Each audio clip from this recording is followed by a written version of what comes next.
Is your top talent quiet quitting? Hey everyone, it's Natalia Eileen with C Network, excited to bring back weekly wisdoms Wednesday mornings at 9 a.m., where I share information about how you can help your employees feel seen at work. Hey, we have a crisis happening right now. Quiet quitting has turned into quiet cracking, and we're seeing more and more folks struggling with the brunt of all the stress that's on top of them as they're working. So let's talk about it. Specifically, I want to talk about how to support your top talent during this time with recognition. Let's first talk about quiet cracking. This was a recent post by Adam Grant on LinkedIn where he talked about what quiet cracking is. He says quiet cracking is the new term for silently disengaging from a job that slowly breaks your spirit. Let's call it what it is, burnout. He talks about how this is still caused by the same old, overworked, undervalued, and disrespected culture that we sometimes see within companies. Today, I specifically want to talk about the undervalued part.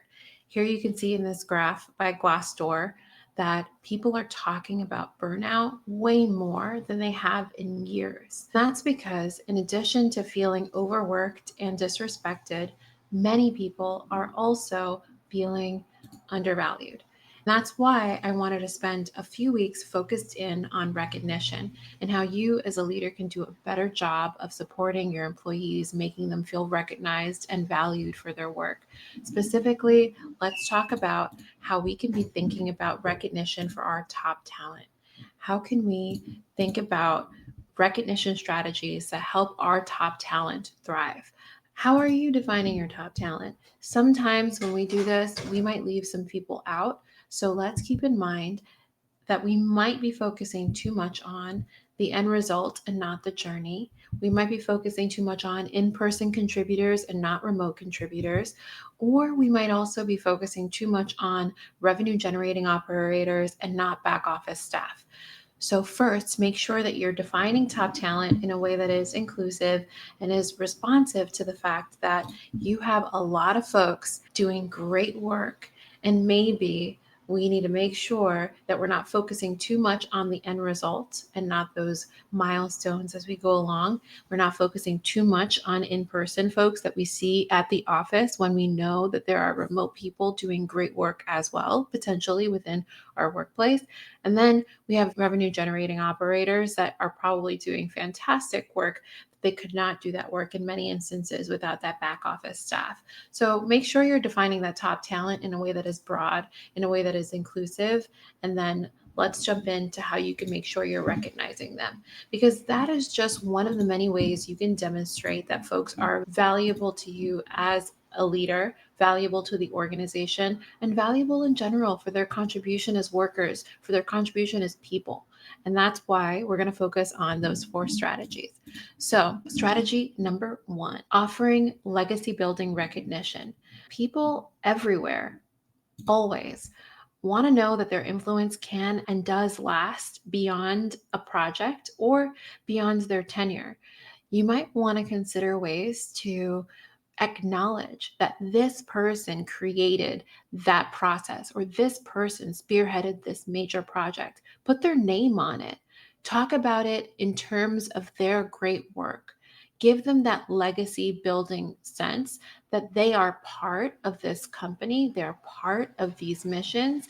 Make sure that they know that their influence lasts beyond the project and places a foundation under which you and your team are building everything you do. This is one way people don't always think about, but it can help top performers feel like they're making an imprint and feel motivated to continue to do so. Here's the second thing we might want to do to support our top talent: offer recognition through growth. Sometimes when people hear this, they think it means giving people more work. Sure, giving your top talent more work because they're doing so great with the other work can be a way of showing them that you're recognizing them.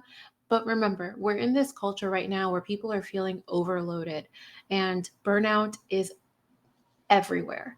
Instead of demonstrating recognition by giving people more work, give them opportunities to grow.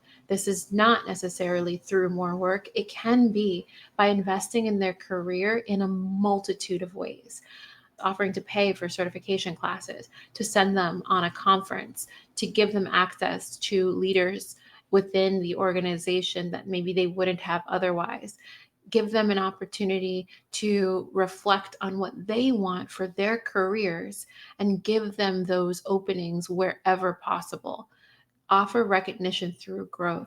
Say, hey, I'm noticing you're doing great work. What would it take to make you feel like you are valued in this place through investment? How can I invest in you? That's the second way you can demonstrate to your top talent that they are valuable to you.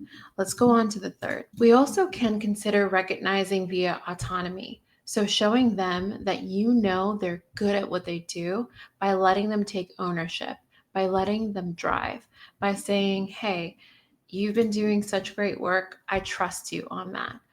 That sense of trust and autonomy that people have when you give them that and you offer that as part of how you're recognizing their good work, it can help them take full ownership and make it even better. Feel like they have something that they own that is theirs, that they can be diligent about making better.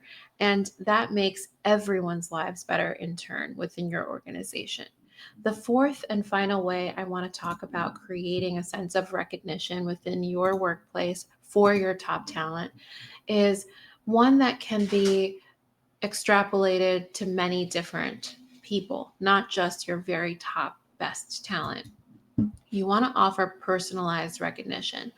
Everyone is different. Show you're paying attention. Show you actually want to recognize this person by making your recognition tailored. Ask questions in the very beginning of your time together, or ask questions when you realize that this person is a rock star. How do they like to be recognized? Do they like just to have someone shout them out in the middle of a team meeting? Do they like to get their favorite snack delivered to their front door? Do they like handwritten personalized messages? What gets them excited and feeling good about continuing to contribute? You can ask those questions, or you can pay attention to what they say lights them up when they feel recognized by others. Again, we don't have to see everyone quietly cracking. It doesn't have to be that way.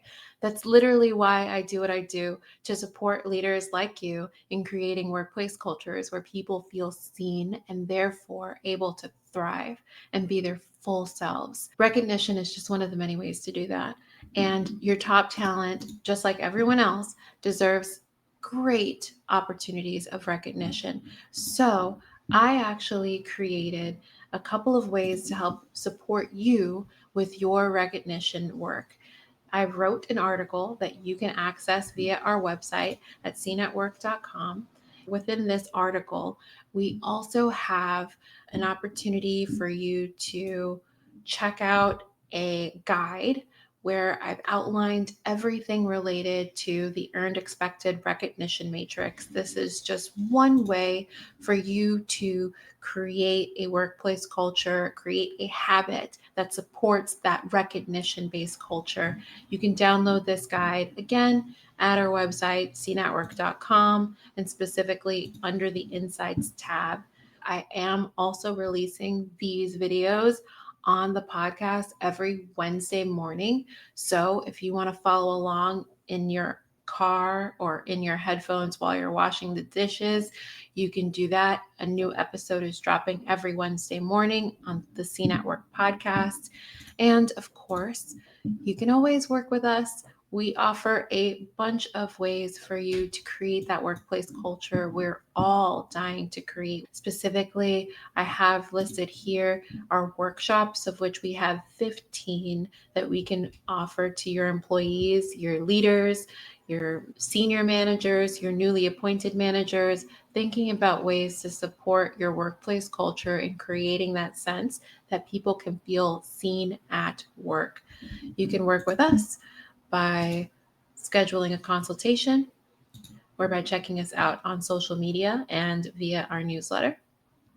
And with that, I hope this was helpful, because We just don't need to see all this burnout that's happening. Oh, we don't need it. We don't need it.